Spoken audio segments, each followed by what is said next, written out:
Hello दोस्तों, आज हम लोग यहाँ पे जानने वाले हैं दो शेयर के बारे में। आप इस वीडियो को जरूर से अंत तक देखना। तो पहले हम लोग यहाँ पे जानेंगे इन्फोसिस के बारे में। देखो, हम लोग को मालूम है कि इस जो सेक्टर का यहाँ पे Q4 का जो नंबर है वो यहाँ पे स्टार्ट हो चुका है और इसका स्टार्ट एक जियांट कंपनी के साथ जिसका नाम है TCS। एक शानदार रिजल्ट यहाँ पे कंपनी ने जो पब्लिश किया है। साथ साथ देखो, यहाँ पर अभी तक मार्केट में इसका कोई भी एक्शन होते हुए दिखाई नहीं दिया। इसका वजह यहाँ पर ये है कि ये मार्केट जो बंद होने के बाद इसका नंबर आते हुए दिखाई दिया।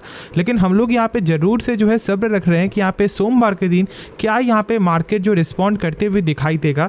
लेकिन ओवरऑल यहाँ पर एक्सपर्ट का तो यहाँ पे यही बोलना है कि जो यहाँ पे नंबर आपको आया TCS का, वो यहाँ पे उम्मीद से अच्छा आते हुए दिखाई दिया। और साथ साथ यहाँ पे 28 रुपीज़ पर शेयर का डिविडेंड भी कंपनी ने अनाउंस किया है। अब जब यहाँ पे बात आता है इन्फोसिस का, जो यहाँ पे सेकेंड जियांट कंपनी में से एक है इस सेक्टर का, देखो यहाँ पे इन्फोसिस का जो नंबर है यदि वो यहाँ पर इस बार भी सही आते हुए दिखाई नहीं देगा, क्योंकि देखो मतलब यहाँ पर इसके पहले जो है ना फ्लक्चुएट करते हुए दिखाई दे रहा था।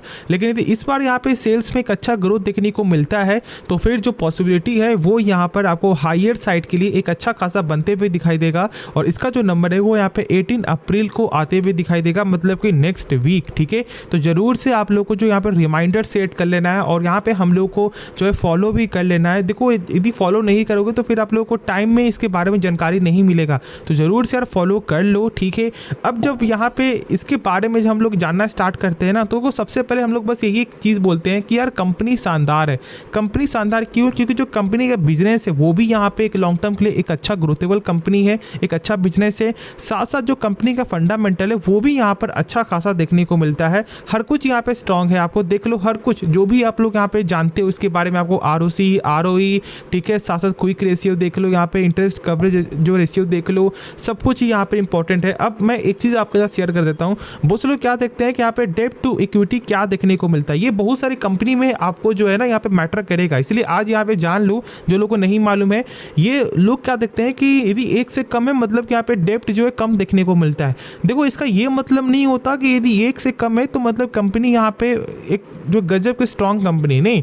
उसके बावजूद भी आप लोग को यहाँ पे चेकआउट क्या करना जानते हो, इंटरेस्ट कवरेज रेशियो, जो आपको ये बताता हो कि यदि मान लो कंपनी के पास जो है 100 रुपये भी कर्ज है तो इसके बदले कंपनी प्रॉफिट कितना जनरेट यहाँ पे कर रही है। और यहाँ पर 78.6 टाइम है, मतलब कि यहाँ पर कितना 7,860 रुपया यहाँ पे कंपनी प्रॉफिट जनरेट कर रही है। और जब कर्ज यहाँ पे 100 रुपया होगा तो क्या यहाँ पे इससे कोई फर्क पड़ने वाला है कंपनी के जो फंडामेंटल को? कुछ भी नहीं।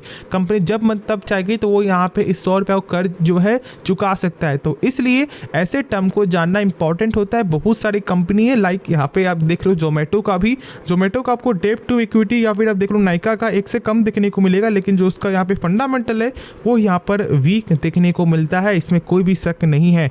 तो इसलिए यहाँ पे इन्फोसिस में जरूर सब लोग को फोकस करके चलना ही चलना है। और बाकी यहाँ पे डिविडेंड के जो रिगार्डिंग से भी यहाँ पे कंपनी ने जो है डिविडेंड अनाउंस करते हुए दिखाई दे सकती है। तो ओवरऑल यहाँ पर भी आपको फोकस बना हुआ रहेगा। लेकिन हम लोग लॉन्ग टर्म प्लेयर है तो इसलिए लॉन्ग टर्म के लिए सोचो, और जब भी यहाँ पे अपॉर्चुनिटी मिले इस अपॉर्चुनिटी को जरूर से फुलफिल करो। ठीक है, देखो यदि आप यहाँ पे रिटर्न एक बार देख लोगे तो 5 साल के अंदर में कंपनी अभी भी यहाँ पे आपको 101% का रिटर्न आपके साथ शेयर कर रहा है। तो ऐसी कंपनी जो यहाँ पे 5 साल पैसा डबल करे तो यहाँ पर इन्फोसिस को जरूर से आप अपने लिस्ट में रखना। ठीक है, बहुत लोग भूल जाते हैं कि प्राइस ज़्यादा है, प्राइस मैटर नहीं करता, कंपनी का जो क्वालिटी है वो यहाँ पे मैटर करता है। तो इसलिए हमेशा आप जो क्वांटिटी में नहीं जाओ, हमेशा आप जाओ क्वालिटी में। ठीक है, यदि वो उसका 1 लाख का भी दाम है शेयर का तो वो पोटेंशियल रखता है कि वो 1 लाख से 1.5 लाख भी जाए। ठीक है, तो प्राइस नहीं होता है कि 100 से वो 150 जाएगा ही जाएगा। ठीक है, इस बात को सही से समझ लो जो लोग बिगिनर है मार्केट में।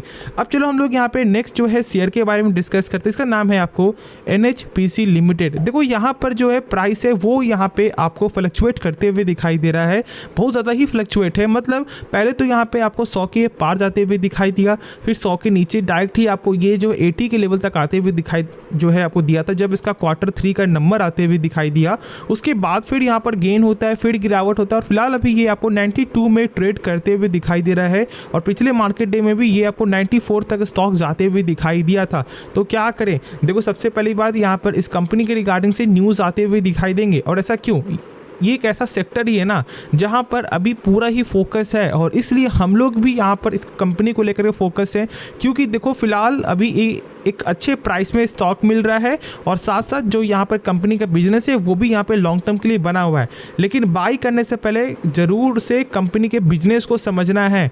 बिना बिजनेस को समझे ना 1 रुपया भी कोई कंपनी में नहीं लगाना चाहिए। ये यहाँ पे मेरा फैक्ट है, और ये फैक्ट को आपको भी ज़रूर से लागू करना ही करना है। जब कंपनी के बारे में यदि आपको सही से समझ में आ जाएगा, तो जब आप यहाँ पे 100 रुपये में यदि स्टॉक को बाय किए और जब उस स्टॉक का प्राइस आपको 80 भी आ जाएगा ना, तो कुछ भी आपको फ़र्क नहीं पड़ेगा, क्योंकि आपको मालूम है कि कंपनी का बिजनेस क्या और वो यहाँ पे लॉन्ग टर्म में कुछ बड़ा कर सकता है या नहीं, और उस समय लोग यहाँ पर एवरेज करेंगे। अभी भी बहुत से लोग का यहाँ पे लॉस हो रहा होगा, लेकिन वो यहाँ पे एवरेज नहीं कर रहे हैं। क्यों? क्योंकि उनको ये डर लग रहा है कि शायद यहाँ पे जो प्राइस है वो यहाँ पे 80 तक भी आते भी दिखाई दे जाएगा, या फिर उससे भी नीचे आ जाएगा।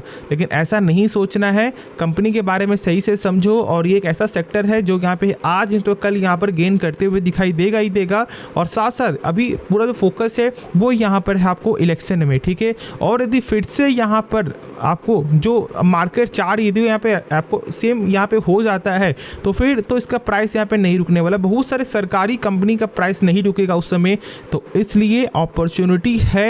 यदि आपको ऐसा लगता है कि यहाँ पे बिजनेस सही है और कुछ ग्रोथ करते हुए दिखाई दे सकता है, तो बिल्कुल भी आप लोगों को लॉस में नहीं बेचना है। बाकी आगे आपकी मर्जी है। और जब हम लोग यहाँ पर देखते हैं इसका इन्वेस्टर होल्डिंग क्या देखने को मिलता है, तो देखो यहाँ पर FIS जो है कुछ क्वार्टर से स्टेक को गेन करते हुए दिखाई दिया। पहले तो यहाँ पे 6% था, लेकिन फिलहाल अभी आपको 7.5% तक का स्टेक है। और यहाँ पर जो डोमेस्टिक वाले क्या करते हुए दिखाई दिए, कुछ स्टेक को यहाँ पे कम किए। लेकिन मार्च क्वार्टर में देखना है, क्योंकि देखो मार्च क्वार्टर में हम लोग को रिपोर्ट के जरिए मालूम चल रहा था एक डाटा के अनुसार कि यहाँ पे म्यूचुअल फंड जो है सेल करते हुए दिखाई दिए। तो ठीक है, ओवरऑल यहाँ पे हम लोग वेट कर लेते हैं। यहाँ पे जब इसका Q4 का जब अपडेट होते हुए दिखाई देगा, तो उसमें हम लोग को सही से मालूम चल जाएगा कि यहाँ पे किस तरह का नंबर देखने को मिल रहा है।